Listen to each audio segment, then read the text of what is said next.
na sinabi niya na kaya niyang magpabagsak ng gobyerno. Tama rin po ba ang pagkabasa ko dito sa affidavit po ninyo? Yes po, Mr. Chair. Ang exactly sinabi niya dyan is nagkamali sila, magaling akong magbagsak ng gobyerno. Aha. Oh.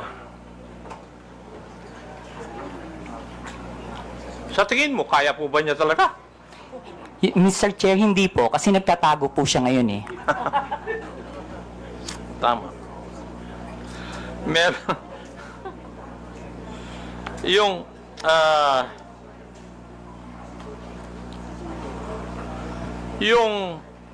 sa iyong interpretasyon, Pebbles, nung gabi na yon, kung ano man ang pinag-usapan nyo doon, specifically yung supposed photo na gumamit ng cocaine si PBBM ay parte ng plano na pabagsakin ng gobyerno ayon kay Harry Roque? Sa palagay ko po, Mr. Chair, parte po yun ang plano ng gusto nilang pabagsakin ng presidente. Okay. Meron po bang ibang pinag-usapan pa nung gabi ngayon? Wala na po, Mr. Chair. Wala na.